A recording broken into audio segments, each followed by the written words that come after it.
Hello everyone, देखिए अब question number second देखते हैं। देखो ये भी मीटर ब्रिज के ऊपर ही है। तो ये क्या कह रहा है, calculate the unknown resistance X by the circuit if galvanometer shows null deflection.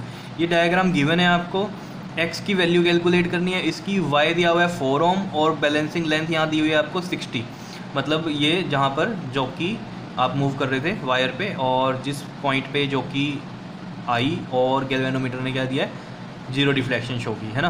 तो वो पॉइंट नोट किया हमने, वो कितना है 60 सेंटीमीटर, ये गिवन है आपको। ठीक है, अगर ये 60 है तो ये बता दो कितना रहा होगा। और ये डायग्राम इस तरीके से बना है तो मत सोच लेना कि 60 कम है और इधर वाला ज़्यादा होगा। पहली बात तो ये ठीक है, ये डायग्राम में ऐसे बना हुआ है। ये कितना बनेगा आपके पास, 40 बनेगा ये वाला पार्ट। क्यों बनेगा बताओ, कितना होएगा ये। देखो ये अगर एल है यहाँ पर तो ये वाला कितना होता है आपके पास 100 माइनस एल, और यहाँ L कितना है आपके पास 60, तो 100 माइनस 60 कितना 40 बनेगा। क्लियर।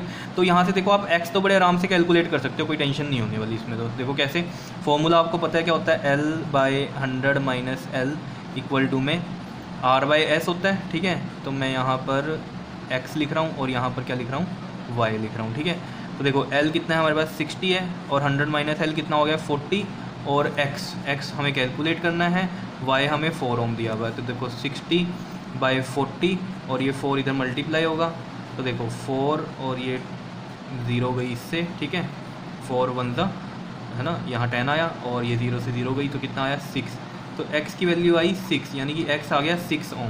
क्लियर है इतनी बात। ये तो हमने निकाल लिया कि उसने बोला ना अननोन रेजिस्टेंस निकाल दो, तो ये तो हमें कैलकुलेट कर लिया। ठीक है, उसके बाद देखो क्या कह रहा है, गिवन कह रहा है resistance per unit length of A B wire is इतना।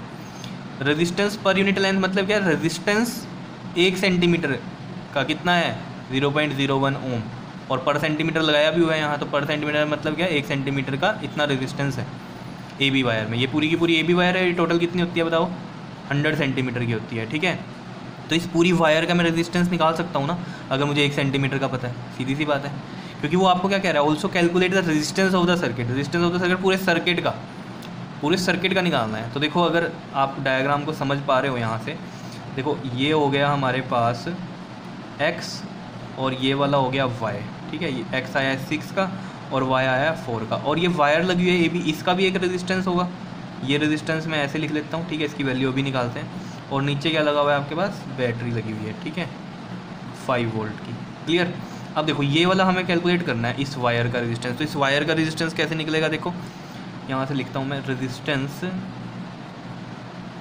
Of A B wire. ठीक है, और हमें जो ये गिवन है ये क्या है, small r, resistance per unit length या पर सेंटीमीटर लेंथ का हमें ये गिवन होता है। क्लियर है इतनी चीज़ या नहीं बताओ। तो ये कितनी वैल्यू दी हुई है हमें, ये दी हुई है 0.01 ओम पर सेंटीमीटर। ठीक है, इस तरीके से गिवन है।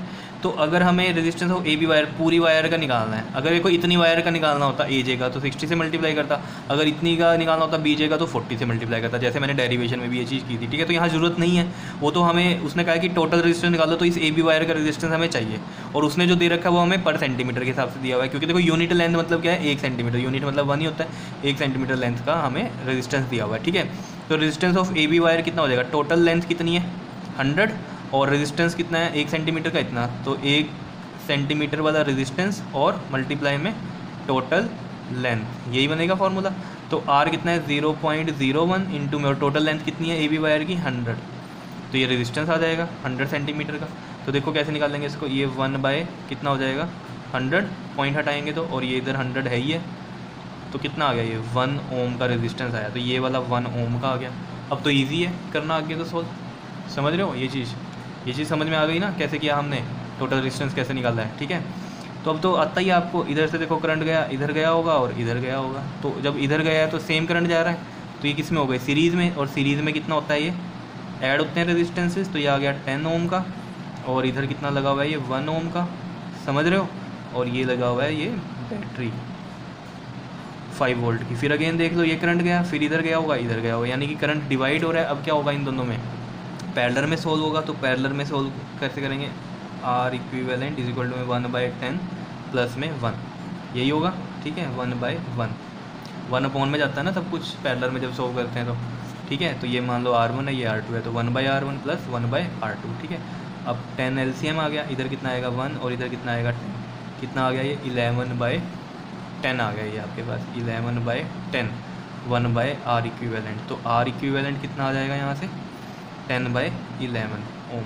10/11 ओम आ गया आपके पास R इक्विवेलेंट। ठीक है, इसको पॉइंटों में करना चाहते होंगे तो कर लेना, नहीं तो इतना भी ठीक है। ठीक है, उसके बाद उसने क्या बोला था आपको, रेजिस्टेंस ऑफ द सर्किट और करंट भी निकालना। तो करंट कैसे निकलेगा बताओ, यहाँ निकाल देता हूँ करंट। देखो आई का जो फॉर्मूला होता है वो क्या होता है, V इक्वल टू आपको पता है क्या होता है IR। तो I का फॉर्मूला क्या बनेगा V/R। V कितना है इसमें 5 वोल्ट, तो 5।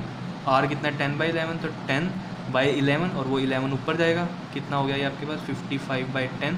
और इसको तो करना ईजी है, 10 हटाएंगे तो पॉइंट लग जाएगा 5.5 एम्पियर। ये आंसर आ गया। तो R इक्विवेलेंट भी पता चल गया आपको और करंट की वैल्यू भी फाइंड आउट हो गई यहाँ से। ठीक है, समझ रहे होंगे बात को। ठीक है, इसलिए आपको अब पता चल रहा होगा कि वो डेरिवेशन मैंने जो समझाई थी आपको वो स्मॉल r लेकर क्यों समझाई थी। दो तरीके से समझाई थी ना वो डेरिवेशन। ठीक है, और सबसे पहले वो स्मॉल r लेके क्यों समझाई थी, वो इसी के कारण क्योंकि न्यूमेरिकल्स में ये कंसेप्ट यूज़ होता है, इसलिए मैंने वहाँ पर आपको ये बता दी थी बात। ईजी है क्वेश्चन या नहीं है। ठीक है, अब इससे नेक्स्ट वीडियो में जो क्वेश्चन होगा वो बहुत इंपॉर्टेंट होने वाला है। ठीक है, तो उसे ज़रूर देखना। क्लियर, ओके जी, थैंक यू।